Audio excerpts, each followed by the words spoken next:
Down the hill were the chilling instructions that echoed through the courtroom, replayed from a recording captured by a 14-year-old girl.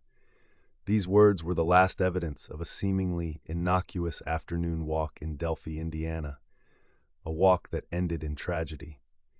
Abby Williams and Libby German, best friends navigating the complexities of adolescence, set out on February 13, 2017, to explore the historic Monon High Bridge. They never returned. Abby and Libby brought light and laughter into every room. Abby, with her vivid imagination, dreamed of becoming an artist, her colorful sketches often laid out across her bedroom floor. Libby, the tech-savvy extrovert, loved capturing memories through her camera lens, determined to document their adventures. Both girls shared an unbreakable bond, spending countless weekends at each other's homes, giggling over sleepover secrets and making plans for the future. That Monday was no different. School was out for a rare winter break, gifting them a sunny, crisp day. By 1 p.m., they had convinced Libby's older sister, Kelsey, to drop them off on County Road 300 North. Their destination was the Monon High Bridge, a popular local spot known for its scenic views and historic significance. A place that should have been safe. As Kelsey waved them goodbye, promising to pick them up later, Abby and Libby ventured onto the trail, excited to explore. Libby had brought her phone, intending to capture every moment.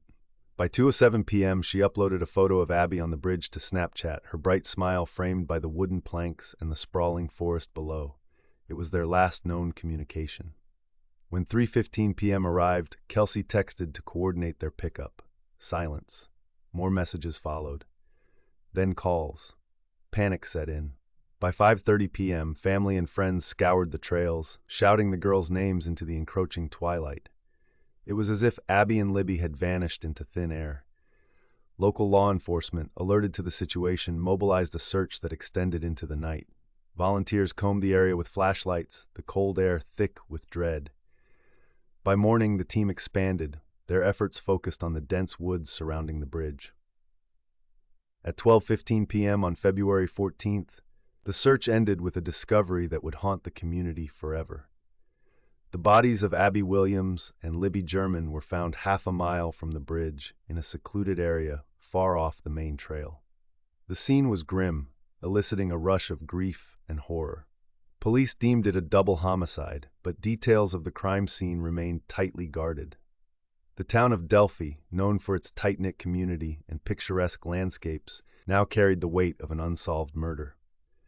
As investigators pored over the evidence, they released a crucial piece of information. Libby had recorded video footage on her phone. The grainy clip showed a man approaching on the bridge, his hands in his pockets, his face obscured by a shadowed cap. Though the video was short, the words "down the hill" were clear, a directive understood only by those present.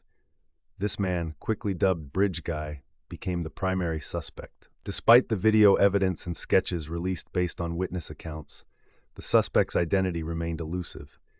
The investigation stretched on for months, then years, with tips flooding in from across the nation. Each led to a dead end, leaving the families of Abby and Libby in a perpetual state of limbo, seeking justice for their daughters who had been so mercilessly taken. In 2022, a new development thrust the case back into the spotlight. Richard Allen, a Delphi resident, was arrested and charged with 2 counts of murder. Known in the community as an unassuming CVS employee, his connection to the crime shocked those who knew him. Allen's arrest came after previously unexamined evidence linked him to the scene. What was this evidence? Authorities remained tight-lipped, heightening the mystery. The court documents were sealed, and the prosecution prepared for what would undoubtedly be a sensational trial. But as the town grappled with the news, questions lingered. Why were Abby and Libby targeted? What motive could drive such an act in broad daylight? The courtroom, a place of solemnity and searching eyes, awaited answers. The community, holding its collective breath, hoped for resolution. What investigators found in the depths of this investigation promised to shift everything we thought we knew about that day on the Monon High Bridge. But would it be enough to convict Richard Allen, the man whose presence in Delphi seemed so ordinary, yet perhaps masked a darker reality? In a case filled with shadows, the truth remains just out of reach, waiting to be unveiled. The investigation into the tragic deaths of Abby Williams and Libby German relied heavily on the small but potent piece of video evidence Libby captured. This short clip offered a glimpse of the man known as Bridge Guy, but not enough to identify him outright. Investigators pored over every frame, dissecting the shadowy figure's movements and gait, seeking clues hidden in the nuances of his posture and attire. Simultaneously, they combed through a myriad of potential suspects. Early on, numerous tips pointed to local residents, drifters, and even registered sex offenders. Each lead, however promising, seemed to dissolve under scrutiny. The contradictions within witness statements only added layers of complexity. Some recalled seeing a man resembling the sketch near the trail, while others reported suspicious activity in the vicinity during the critical time window. Yet, none of these sightings provided the definitive breakthrough investigators needed. As the case continued, an unlikely suspect emerged in Richard Allen, the quiet, seemingly inconspicuous CVS employee. His name had surfaced early in the investigation, but only in 2022 did a reevaluation of evidence connect him tangibly to the crime scene. Investigators allegedly found forensic links tying Allen to the area where the bodies were discovered, though the specifics remained under a tight seal, fueling rampant speculation. A deep dive into Allen's background revealed little to suggest he was capable of such violence. His neighbors described him as polite, a family man who kept to himself. Yet, those close to the investigation knew the most dangerous individuals often wore the most unassuming masks. The prosecution's case against Allen hinged not only on the forensic evidence, but also on testimonies that placed him near the trail around the time of the murders. Surveillance footage from nearby properties showed a car matching the description of one owned by Allen. More chillingly, analysis of the video Libby recorded suggested a possible match to Allen's build and gait. One particular piece of evidence attracted significant attention, a peculiar detail in the background of Libby's recording. Investigators highlighted an object partially visible near the suspect, which some theorized could be a weapon concealed beneath his clothing. This sparked a flurry of speculation online, with amateur sleuths freeze-framing, zooming in, and debating the object's nature. This detail became a re-watch moment, with countless viewers replaying the clip, searching for answers. As the trial loomed, a striking development emerged. Prosecutors revealed that a witness had come forward, claiming to have seen Allen near the bridge on the day of the murders.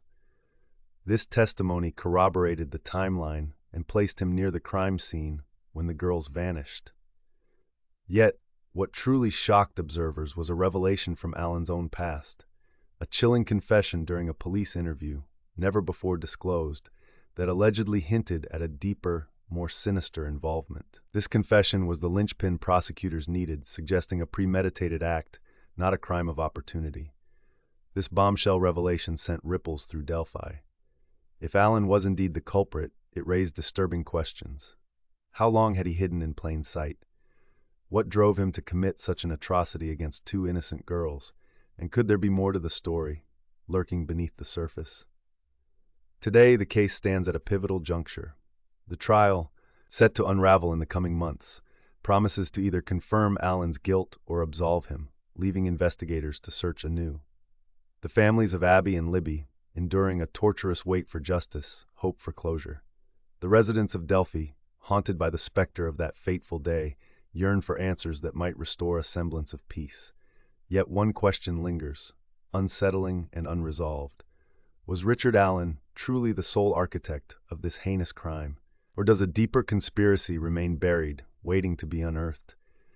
This haunting uncertainty hangs over the community like a shadow, a reminder that even the clearest evidence can sometimes obscure the truth. In the quiet town of Delphi, where whispers of the past still echo through the woods, the silence holds a secret that may never fully be revealed.